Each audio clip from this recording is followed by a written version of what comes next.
പക്ഷെ ഇന്നത്തെ പത്രമാധ്യമം നാം നോക്കുകയാണെങ്കിൽ നമ്മൾ ഒരു സമാധാനത്തിന് വേണ്ടിയാണ് ഒരു പക്ഷേ പത്രമാധ്യമം നാം തുറക്കുന്നത്. പക്ഷെ എന്നാൽ നമ്മുടെ സമാധാനത്തെ കെടുത്തുന്ന വാർത്തകൾ നമുക്ക് കേൾക്കുവാൻ കഴിയും. നമ്മൾ ഓരോ വ്യക്തികളും നമുക്കറിയാം മനുഷ്യന്റെ ജീവിതത്തിന്റെ മാർഗങ്ങൾ അല്ലെങ്കിൽ അത് തെറ്റിപ്പോയിരിക്കുന്നു. അവസാനമില്ലാത്ത നാശകരമായ ഒരു വഴിയിലൂടെ ഇന്ന് മനുഷ്യൻ സഞ്ചരിച്ചുകൊണ്ട് എന്തുകൊണ്ടാണ് ഈ മനുഷ്യൻ ഇങ്ങനെയൊക്കെ ഒരു മാറ്റം വരുന്നത് നിങ്ങൾക്ക് അറിയാമോ?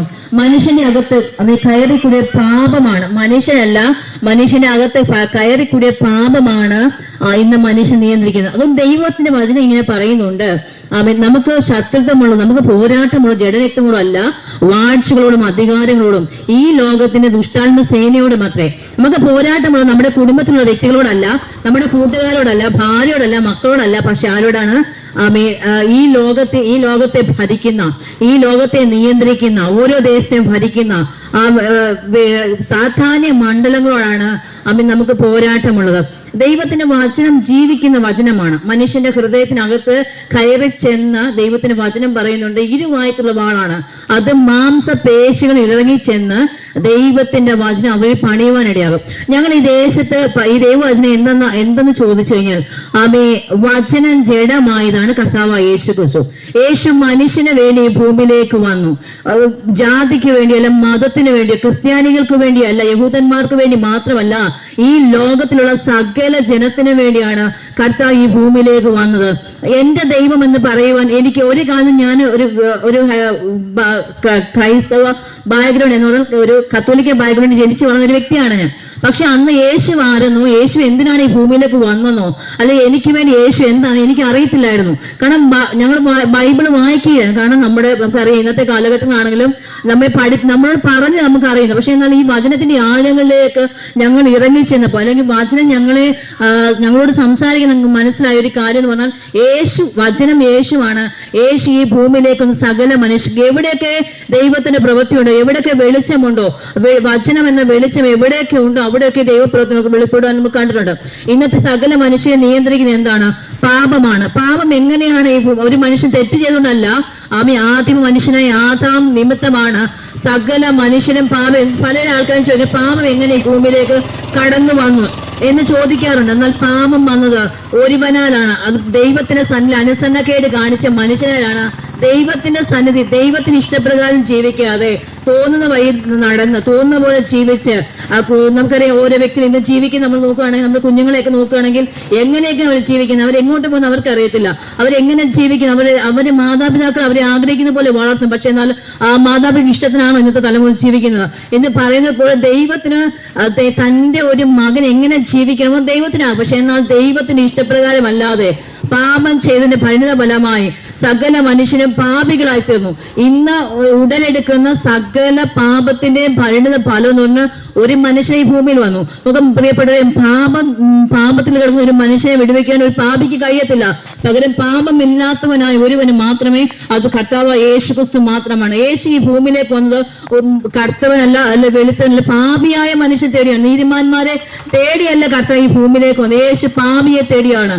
അത് നിങ്ങൾ മനസ്സിലാക്കുമ്പോഴാണ് നിങ്ങളുടെ ഹൃദയത്തിനകത്ത് ആ വെളിച്ചം വസിക്കുന്നത്. പ്രിയപ്പെട്ട, ഇന്നത് നാം നോക്കുകയാണെങ്കിൽ ഇന്നത്തെ പത്രമാധ്യമങ്ങൾ അല്ലെങ്കിൽ നമ്മൾ ഓരോ അല്ലാതുള്ള മൊബൈലുകൾ, വാർത്തകളൊക്കെ നാം നോക്കുമ്പോൾ നമ്മുടെ കുഞ്ഞുങ്ങൾ എത്രമാത്രം അധപതിച്ചു പോയിരിക്കുന്നു, എത്രമാത്രം മിലേച്ഛപരമായ ഒരു കാര്യത്തിലൂടെയാണ് ഇന്ന് തലമുറകൾ കടന്നു പോകുന്നത്. കുടുംബങ്ങളിൽ സമാധാനമുണ്ടോ, സ്വസ്ഥതയുണ്ടോ, വിവാഹം കഴിഞ്ഞിട്ട് കുടുംബത്തിൽ സന്തോഷം ജീവിക്കാൻ കഴിയുന്നുണ്ടോ?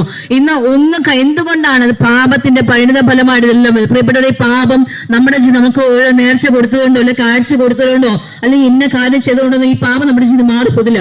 പാപത്തിന്റെ പരിണിത ഫലമായി മരണത്തിൽ മരിക്കേണ്ട വ്യക്തിയെ കർത്താവ് യേശു ക്രിസ്തു ഈ ഭൂമിയിലേക്ക് വന്ന് തന്റെ രക്തത്താൽ തന്നെ വീണ്ടെടുത്ത് ശുദ്ധീകരിച്ചു. കർത്താവ് കാൽവരി ക്രൂശിൽ നമുക്ക് ജീവൻ നൽകി. ആ ജീവൻ ഒരുവന്റെ മേൽ വരുമ്പോൾ ഈ പാപത്തിന്റെ ശക്തി മാറുകയും മരണത്തിന്റെ ശക്തി മാറുകയും ജീവൻ വ്യാപരിക്കുകയും ചെയ്യും. ആ ജീവനെ കുറിച്ചാണ് ഞങ്ങൾ ഇന്ന് ദേശത്തോട് സംസാരിക്കും. ജീവൻ നിങ്ങളുടെ അകത്ത് വേണമോ? നിങ്ങൾ ജീവന്റെ മക്കളായി മാറണമോ? ജീവനിലേക്ക് നിങ്ങൾ പ്രവേശിക്കണമോ? അത് കർത്താവ് യേശു ക്രിസ്തുവിന് മാത്രമേ കഴിയത്തുള്ളൂ. രക്ഷ എന്ന് പറഞ്ഞ വ്യക്തിപരമാണ്. രക്ഷ എന്ന് പറഞ്ഞ ഒരുത്തന്റെ വ്യക്തിപരമാണ്.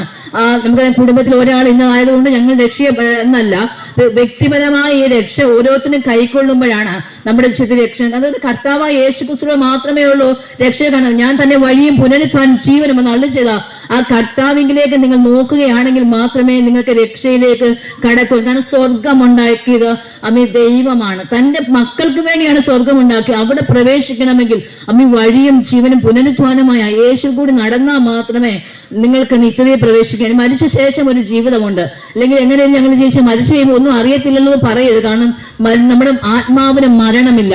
നമുക്ക് നരകത്തിലേക്ക് നമ്മുടെ ആത്മാവ്, നമ്മുടെ ഒരു മനുഷ്യന്റെ ശരീരത്തിൽ ആത്മാവ് വസിക്കുമ്പോൾ ജീവനുണ്ട്. ആത്മാവ് പോയാൽ ആ മനുഷ്യൻ ജഡമെന്നാ പറയുന്നത്. എന്ന് പറഞ്ഞാൽ ആത്മാവിന് ജീവനുണ്ട്. അപ്പൊ ആത്മാവ് എവിടേക്കാണ് പോകുന്നത്? അതുകൊണ്ട് ആ ആത്മാവ് നരകത്തിലേക്ക് പോകണമോ അതോ നിത്യതയിലേക്ക് പോകണമോ? എന്നേക്കുമുള്ള ജീവനെ നിങ്ങൾ പ്രാപിക്കണമോ അതോ നിത്യമായ നരകത്തിലേക്ക് പോകണമോ? അത് നിങ്ങളാണ് തിരഞ്ഞെടുക്കുക. അതുകൊണ്ട് ദേശം നിങ്ങൾ കടന്നു വന്നത് ഈ സന്ദേശം അറിയിക്കുവാനാണ്. ഒരു മനുഷ്യനെ ജീവനിലേക്ക് നടക്കാൻ. ഭാവി നഷ്ടപ്പെട്ടു പോയ കുഞ്ഞുങ്ങളുണ്ട്, വിദ്യാഭ്യാസം പൂർത്തീകരിക്കാൻ കഴിയാതെ. നമുക്കറിയാം ഇന്നത്തെ കുഞ്ഞുങ്ങൾക്ക് പാമ്പ വഴി കൂടെ കിടക്കാൻ, കഞ്ചാവിനും മയക്കിനും മദ്യമത്തിനും അടിമപ്പെട്ട് സ്കൂളിൽ പോലും നമുക്ക് പറയാം. സ്കൂളിൽ കുഞ്ഞുങ്ങളെ എന്തിനാ വിടുന്നത്? അമ്മി അവർക്ക് വിദ്യാഭ്യാസം ലഭിക്കും. പക്ഷെ ഇന്നത്തെ തലമുറ എങ്ങനെയാ പോകുന്നത്? മദ്യത്തിന് മയക്കിന് അടിമപ്പെട്ട് അമ്മി സ്കൂളുകളിൽ പോലും കഞ്ചാവും അങ്ങനെയുള്ള ഓരോ കാര്യങ്ങൾ നിങ്ങൾക്കറിയാം. പത്രമാധ്യമങ്ങളൊക്കെ നമുക്ക് കാണാം. എന്താ നമുക്ക് എവിടെയാണ് നമ്മുടെ കുഞ്ഞുങ്ങൾക്ക് സുരക്ഷിതമുള്ളത്? എന്നാൽ നിങ്ങളുടെ കുഞ്ഞുങ്ങളെ സുരക്ഷിതമായ ഒരു കരങ്ങൾ നിങ്ങൾക്ക് കൊടുക്കാൻ കഴിയും. യേശുവിന്റെ കരങ്ങൾ നിങ്ങളുടെ കുഞ്ഞുങ്ങളെ നിങ്ങൾക്ക് കൊടുക്കാൻ കഴിയും. ആ കർത്താവിന്റെ വഴിയിലൂടെ അല്ലെങ്കിൽ നടന്നുപോയി നിങ്ങളുടെ കുഞ്ഞുങ്ങളെ നിങ്ങൾ ദൈവത്തിന് സമർപ്പിക്കുമ്പോൾ ആ ദൈവം നടത്തുന്ന വഴിയിലൂടെ നിങ്ങളുടെ കുഞ്ഞുങ്ങൾ നടക്കുവാൻ ഇടയാകും. നിങ്ങളുടെ ജീവിതം സമാധാനം ഉണ്ടാകും. അല്ലെങ്കിൽ കർത്താവ് പറഞ്ഞ ലോകത്തിന്റെ വെളിച്ചം ഞാനാണ്, എന്റെ സമാധാനം നിങ്ങൾക്ക് തന്നേച്ചു പോകുന്നു. മറ്റൊരാൾക്കും ആ സമാധാനം തരാൻ കഴിയത്തില്ല. മറ്റാർക്കും തരാൻ കഴിയാത്ത ഒരു സമാധാനം ദൈവം നിങ്ങൾക്ക് തരുവാൻ ഇടയായിത്തരും. പ്രിയപ്പെട്ട ഒരു കാലത്ത് ഞങ്ങളും ഇങ്ങനെ അനുഭവിച്ചവരാണ്. എന്ത് ചെയ്യണം, എങ്ങനെ ചെയ്യണം എന്നറിയാതെ ആത്മഹത്യയിലേക്ക് പോയ ഒരു കാലഘട്ടം ഞങ്ങളുടെ ജീവിതത്തിൽ. പക്ഷെ അവിടെ നിന്ന് ഞങ്ങളെ വിടുവിച്ചത് ഈ സന്ദേശമാണ്, സുവിശേഷമാണ് ഞങ്ങളെ വിടുവിച്ചത്. അതുകൊണ്ട് ദേശത്തോട് ഞങ്ങൾക്ക് ആഗ്രഹമുണ്ട്. പല ദേശങ്ങളിൽ പോയി ഞങ്ങൾ ഉള്ളറകളിലേക്ക്, നമ്മൾ പുറത്തല്ല, കവലകളിൽ നിന്നല്ല, ഉള്ളറകളിൽ കിടക്കുന്ന ഒരുപാട് വ്യക്തികൾ വേദനയോട് ഭാരങ്ങളോട് അവിടെ അടുത്തേക്ക് ദൈവം ഞങ്ങളെ അയക്കുമ്പോൾ ഞങ്ങൾ ദൂരമാണ് അങ്ങനെ ഞങ്ങൾ പറയാറില്ല. ദൈവം ഞങ്ങൾ എവിടെ അയക്കുന്നു അവിടെ എല്ലാം പോയി സുവിശേഷം എന്ന സത്യം പറയുവാന്, നിങ്ങൾക്ക് സമാധാനം നൽകുന്ന, സ്വസ്ഥത നൽകുന്ന ഒരു ദൈവമുണ്ടെന്ന് പറയുവാൻ. ആ ദൈവം മനുഷ്യന്റെ പണം നോക്കിയോ അല്ലെങ്കിൽ അവന് വിദ്യാഭ്യാസം നോക്കിയോ കുടുംബമാക്കി നോക്കിയോ ഒന്നും അല്ല ദൈവം അല്ലെ മനുഷ്യന്റെ ജീവിതത്തിൽ പ്രവർത്തിക്കുന്നത്.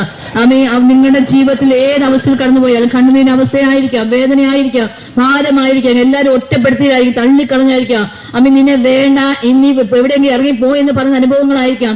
ആത്മത്തിനോട് വക്കിലും ആരെങ്കിലും കടന്നു പോകുന്നെങ്കിൽ പ്രിയപ്പെട്ട് നിങ്ങളെ സ്നേഹിക്കുന്ന യേശുവുണ്ട്.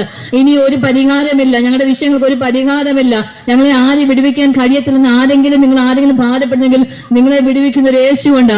ആ യേശുവിന്റെ കരങ്ങളിലേക്ക് നിങ്ങൾ കൊടുക്കാമോ? കർത്താവേ, എനിക്ക് വേണ്ടി അത്ഭുതങ്ങളെ പ്രവർത്തിക്കണമേ, എന്റെ ജീവിതം അങ്ങ് ഇറങ്ങി വേണമേ, നിങ്ങളെ ഒരു മഹത്വകരമായി മാറ്റുവാൻ, നിങ്ങളുടെ ദേശം മാനിക്കപ്പെടുവാൻ എന്റെ കർത്താവിന് കഴിയും, മറ്റാർക്കും കഴിയും. കാരണം ദൈവത്തിന്റെ കയ്യിൽ കൊടുക്കുന്ന ഒരുവിനെ ദൈവം ഉയർത്തുവാനിടയാകും. നമുക്ക് തിരുവചനത്തിലൊക്കെ നിങ്ങൾ വായിക്കുമ്പോൾ നിങ്ങൾ മനസ്സിലാക്കാൻ കഴിയും. കർത്താവിന്റെ കാനാവിലെ കല്യാണ വീട്ടിൽ പച്ചവെള്ളമായിരുന്നു, പക്ഷെ ദൈവത്തിന്റെ കരങ്ങളിലേക്ക് കൊടുത്തപ്പോൾ ആ പച്ചവെള്ളം ദൈവം ആ കുപ്പിക്കകത്ത് ആ കലത്തിൽ നിറച്ച് അതിലേക്ക് കർത്താവ് നോക്കിയപ്പോൾ അതിനൊരു മാറ്റം വന്നതുപോലെ നിങ്ങളുടെ ജീവിതത്തിൽ ദൈവത്തിന്റെ കരങ്ങളിൽ കൊടുക്കുകയാണെങ്കിൽ അല്ലെങ്കിൽ നിങ്ങളുടെ ജീവിതത്തിന് മാറ്റമുണ്ടാകും. ഈ സന്ദേശം നിങ്ങളുടെ ജീവിതത്തിൽ വലിയ അനുഗ്രഹവും നിങ്ങൾക്ക് സമാധാനമായി തീരട്ടെ എന്ന് ദൈവം നമുക്ക് ആശംസിക്കുന്നു.